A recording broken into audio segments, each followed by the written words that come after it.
Bapak datang ke sini cuma dukung suruh mereka masuk.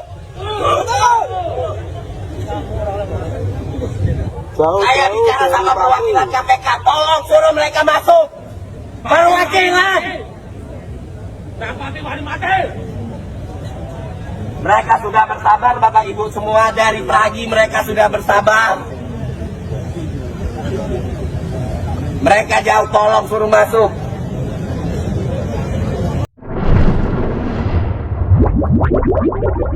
Martamis, mari kita tetap optimis. Seluruh aset yang kami miliki di Pemkab habis, tidak bersisa.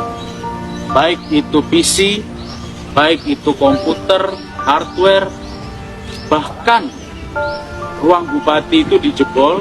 Dan mohon maaf sekali, yang memprihatinkan adalah yang masuk anak-anak SMP dan perempuan. Kita juga memohon maaf yang sebesar-besarnya pada seluruh masyarakat Kabupaten Kediri jika mungkin ada khilafan, ada hal-hal yang kurang berkenan dan berakibat hari ini Pemkab hangus terbakar dan gedung Dewan juga hangus, lalu Samsat Katang juga hangus. Tentunya itu dokumen-dokumen banyak sekali di sana. Kami berharap untuk seluruh masyarakat Kabupaten Kediri tetap damai, tetap aman, kondusif, guyup rukun, dan tidak terprovokasi. Nah ini kan nih, mulai muncul komentar-komentar yang tapi rakyat masih bisa hidup seperti biasa karena tanpa pemerintah rakyat Indonesia masih bisa hidup. Ini kan kalimat-kalimat yang apa ya? Ya kalau tanpa pemerintah, tanpa negara nanti gimana? Ya justru ini cukup apa ya? Kalau saya sih kayak iya, kalau kita mau ngomong lagi kepada kemerdekaan dan lain-lain ya kita itu Indonesia gitu. Maka dengan sistemnya adalah pemerintah, ada rakyat, ada wilayah. Terus kalau misalnya tidak ada pemerintah, wilayahnya jadi wilayah sendiri, apa gimana itu maksudnya? Kalimatnya agak gimana sih, serem sih. Ya kan, ya jadi agak apa ya, serem lah. Kalimat-kalimat ini tuh apa ya, serem, kayak kok bisa gitu ada. Sebobrok apapun pemerintahan kita, Indonesia itu tetapnya negara dan diperjuangkan untuk ada, karena sebelumnya kita itu dijajah gitu loh. Untuk itu ada Indonesia berdiri setelah penjajahan yang secara kasat, secara jelas, yaitu dari Jepang, Belanda, VOC dan lain-lain. Ya kayak, tapi agak, dan komentar ini putus kah? Ya putus ya. Jadi kayak asbun doang nih, tiba-tiba ngomong tapi nggak ada tanggung jawab dari omongannya. Salah siapa? Salahnya karena nggak seperti negara lain seperti Singapura. Ini juga kosong ya, tuh nggak ada lagi lanjutannya. Tiba-tiba dia nyeletuk Singapura. Apa yang terjadi dengan Singapura? Rakyatnya percaya dengan pemerintah, pemerintahnya percaya dengan rakyat, sehingga recovery Singapura ya terselain wilayahnya memang kecil, tapi pemerintah dan rakyatnya saling punya percaya, akhirnya mereka bisa recovery dan menjadi salah satu, ya terlepas dari wilayahnya memang kecil sekali. Tapi kenapa tiba-tiba nyeletup Singapura gitu? Nih, selalu ditipu. Makanya kerja yang benar jadi pejabat, kalau sudah rakyat marah siapa yang salah? Ya kalau bahasanya ya, kita juga kadang kerjanya apa ya, kayak kita itu suka banget sih ya, memang ada ya kan, tadi seperti ini kan akhirnya ini kan nanti apa, harus ada recovery, beli komputer baru lagi, mulihin data-data yang hilang, beli mobil lagi misalnya, bangun lagi, ngecat lagi, yang akhirnya itu nanti ada biaya lagi, ada dana lagi yang harus dikeluarkan, yang harus dikucurkan, sehingga ya akhirnya nanti itu kalau seperti yang Kang Deddy bilang, ya akan menghambat perekonomian suatu wilayah. Ya kalau mau ngomong bener nggak bener ya, kalau kita ngomong semua pejabat nggak bener berarti kan pesimis. Pejabat yang nggak bener juga bisa jadi itu dipilih karena kita terima, atau karena orang-orang yang milih terima uang serangan pajar. Bisa jadi ya memang karena yang milihnya asal-asal gitu loh. Makanya jangan sembarangan bikin aturan, kami ini sudah susah, jangan disusahin. Iya juga ya, kalimat-kalimat ini ya. Iya juga ya. Kalimat-kalimat ini tuh kayak memang dibuat kayak balik lagi tuh ke arah aturan yang dibuat itu ya. Kayak makanya saya tuh suka mikir skenario bagaimana tunjangan dan kenaikan gaji itu muncul gitu. Walaupun sempat juga dengar bahwa itu Pak Prabowo naikin itu katanya ya, bahwa beliau pengen supaya pejabat itu dikasih gaji gede supaya kerjanya makin bagus gitu. Tapi nggak tahu sih kayak mana itu dalemannya itu. Kalau orang pintar harusnya punya backup data, kecuali orang gaptek. Backup data apa? Maksudnya pakai ini cloud ya, penyimpanan cloud gitu. Google Drive. Di Google Drive ya. Mohon maaf Pak, aset yang dikuasai bukan dimiliki ya, soalnya itu semua milik rakyat. Bukan begitu Pak, rakyat yang memfasilitasi tapi tidak digunakan dengan sebaik-baiknya. Saya rasa nggak ada provokasi, tapi ini murni kemarahan rakyat. Nah, kalimat-kalimatnya nih ya, murni kemarahan rakyat yang sudah lama dipendam karena banyak kebijakan-kebijakan yang tidak memihak rakyat. Nah ini juga nih kalimat ini. Rakyat itu marah. Tapi untuk merusak ataupun apa, saya rasa ya menjarah gitu nggak tahu ya. Kalau kayak sebenarnya kayak nggak Indonesia banget sih, maksudnya kayak jaminan untuk tahu apakah itu digunain atau nggak digunain juga kan. Kayak apa sih? Memang itu misalnya dari uang pajak dari rakyat gitu. Terus kalau dirusak terus diambil, apa dibiarin aja gitu untuk nggak usah recovery? Kalau nggak recovery sih saya rasa malah lebih berbahaya untuk suatu wilayah itu gitu loh. Ya kan ya, beberapa hal contohnya kan kalau ada data-data, nanti kalau data-datanya itu ada pas dicek lagi misalnya di rumah sakit atau data kependudukannya yang hilang, akhirnya itu harus diulang lagi pendataan. Kalau nggak didata misalnya data-data dari apa itu hilang, akhirnya repot lagi gitu. Ya tadi kan balik lagi kayak ya jadinya nanti harus kerja lagi gitu, ngumpulin data lagi. Ya intinya nih hilang juga nih komentar ini nih Alessa. Tapi intinya kalimat-kalimat ini untuk menyatakan ya bahwa tindakan yang terjadi ini adalah tindakan rakyat secara sadar, bahwa rakyat benar-benar rakyat murni gitu loh. Ya kalimat-kalimatnya. Ini kan ada kalimat bahwa ini adalah kemarahan rakyat yang sudah lama dipendam. Itu ulah DPR bos, jangan salahkan rakyat. Enggak, kalau orang mikir, kalau misalnya memang orang masih pengen ada DPR ataupun supaya DPR pro rakyat, ya kalau dirusak fasilitasnya, recovery nanti butuh uang, akhirnya nanti malah jalan jadi gak dibenerin. Karena mereka harus recovery, karena harus kerja kan. Wujud ini kan juga menyuarakan bahwa benar-benar itu rakyat gitu. Saya nggak tahu ya, maksudnya apakah iyakah gitu? Kalau ini kan nanti di YouTube ya, apakah memang iyakah pengerusakan fasilitas umum dan DPR itu adalah apa yang diinginkan oleh rakyat gitu? Karena kalau saya ya sebagai rakyat, saya juga rakyat kan, maksudnya enggak lah, kayaknya saya emang enggak deh. Buat apa gitu ngehancurin fasilitas atau apa? Itu udah di luar daripada apa yang dituntut kan gitu loh. Misalnya dengan ngerusak fasilitas, bukannya nanti malah DPR dan lain-lain untuk melakukan misalnya, lah kami gimana cara ngasih taunya kalau kami udah berbenah gitu, sedangkan kantor kami udah hancur, udah rusak.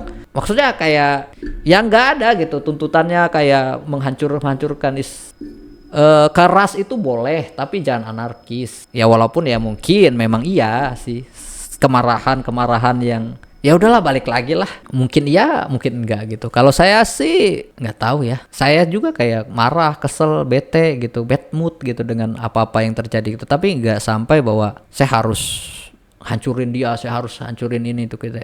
Tapi mungkin seperti yang saya bilang, ada orang yang memang udah kita lihat gimana gambarannya, terus kita coba duduk komunikasi dengan baik, mediasi yang baik.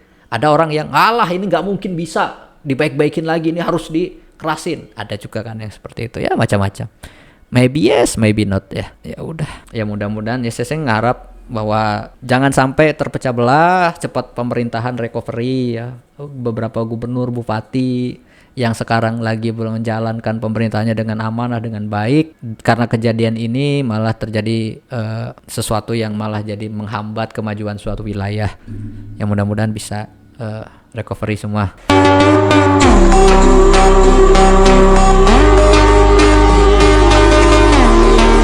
Ini cuma satu doang. Komisi 5 DPR, kemunduran demokrasi. Ya udahlah, ini mah cuma nyinyiran kosong aja, gak ada isi. Lanjut. Ya. Artinya begini Pak. Adat Kan, istiadat Jogja. ya, Oke. saya paham. Nah, gitu Saya ya. begini, saya Oke, gitu aja. Ini Ini kan- Jogja. Ya. Kita juga kalau ke Makassar menghargai adat Makassar. Saya paham Pak. Oke. Saya paham. Maksudnya begini. Kami akan masuk, tapi kami nggak butuh. Iya, oke. Sementara berhenti, tapi Iya. silakan. Ayo. Ya maksudnya kami tetap akan masuk, tapi kami tidak butuh iring-iringan. Oke, dan nggak sebagainya. apa-apa. Karena kami ini merasa diri bahwa kami mahasiswa, apa yang kita perjuangkan Nggak, saya itu juga adalah belajar kepentingan mahasiswa. masyarakat. Yuk. Apa yang kita perjuangkan atau kenapa kita hadir di sini itu adalah bentuk keresahan kita sebagai mahasiswa. Betul, sama. Makanya kita ini bukan bersama, kita sama. ini bukan Kita dukung. kita ini Saya- bukan pejabat teman-teman. Kita Ya, ini kita- bukan pejabat. Iya.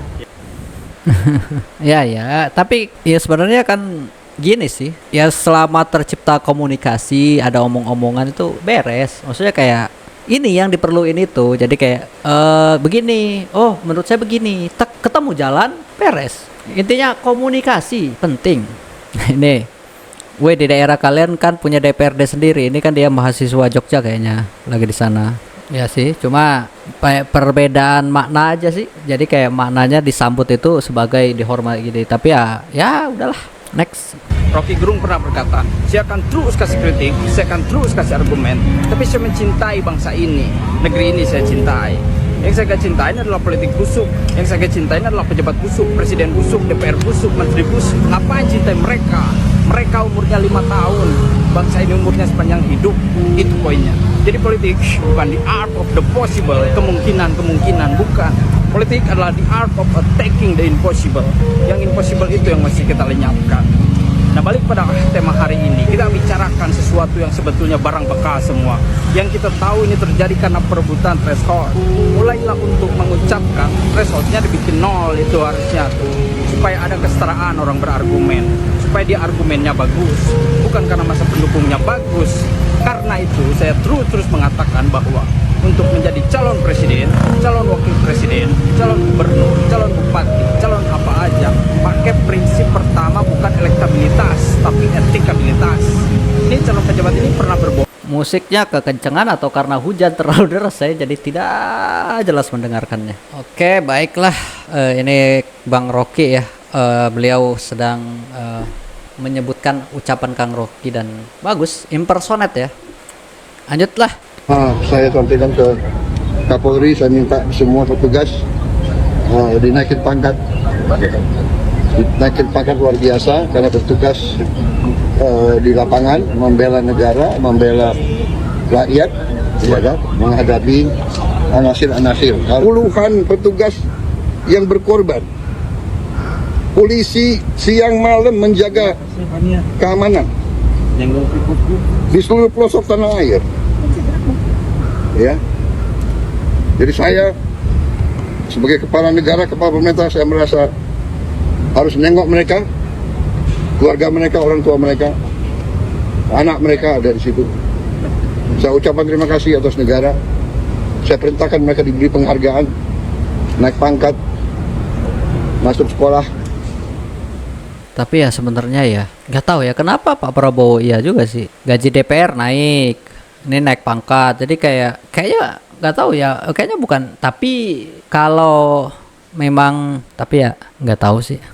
Iya, kadang bingung juga sih menanggapinya, karena tadi ya perebutan kekuasaan sih ini memang benar-benar lagi dalam proses itu nih, lagi dalam kemulut gimana caranya nih antara beberapa golongan elit melawan golongan elit yang malah sulit jadinya masyarakat atau rakyat. Bapak datang ke sini cuma suruh mereka masuk. Saya bicara sama perwakilan KPK, tolong suruh mereka masuk. Perwakilan. Mereka sudah bersabar, Bapak Ibu semua, dari pagi mereka sudah bersabar. Mereka jauh, tolong suruh masuk.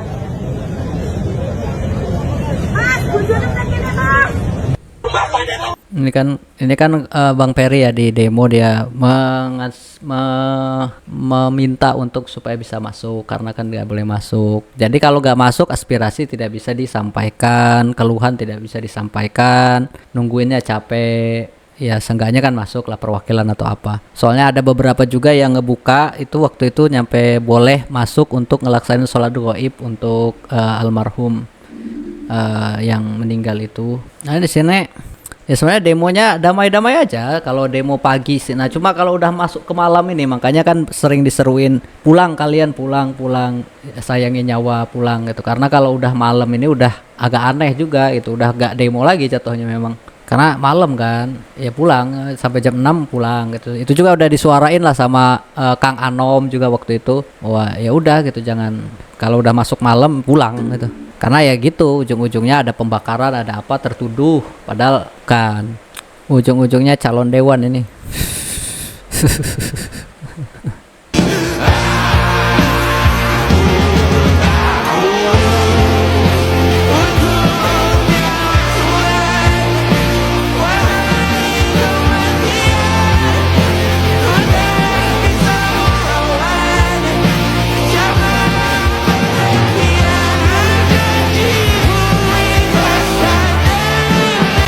Ya, ini wujud sih. Maksudnya inilah yang sebenarnya masyarakat kita itu gini gitu. Kalau ada yang susah itu dibantuin. Ya walaupun kadang-kadang terkesan suka ikut campur atau ya kita, tapi ya karena itulah ya kita ngebantu teman dan lain-lain, keluarga, saudara, tetangga, gotong royong. Ya cuma provokator atau apa, ya ini sih harusnya kita ini sih warga, support warga atau rakyat, bantu rakyat. Ya, supaya nggak gampang tergerus provokator ataupun langsung bisa ikut-ikutan untuk ngerusak atau ngehancurin juga gitu. Karena ya pada akhirnya kan ya ini kan fasilitas yang mau digunain oleh orang-orang yang berangkat kerja cari nafkah, yang artinya ya benar tamparan lah ini buat yang ngebakar ini. Apa karena memang yang ngebakar itu pengangguran, jadi nggak mikir ke arah sana gitu. Nih. Tapi memang ini yang perlu disuarain sih, perbaiki lagi, benerin lagi itu fasilitas umum yang dirusak itu, gotong royong lagi gitu. Karena ya jatuhnya ini kan fasilitas juga rakyat pakai gitu. Ya emang susah sih kalau provokator kayak ini kayak gitu. Ya hati-hati lah, memang bener. Ya tunjukin aja yang kayak gini terus gitu, bahwa rakyat bersatu, rakyat masih sama tujuannya, yaitu untuk melawan ketidakadilannya, bukan untuk menghancurkan. Ya tamparan lah setelah kemarin kan ojol yang terlindas itu, mereka marah. Ya beberapa itu ya datang ke kantor polisi, sholat gaib, meminta keadilan kepada pelakunya. Ya dan pada akhirnya ya mereka bersatu lagi untuk ngebenerin, ngeberesin fasilitas umum yang dirusak.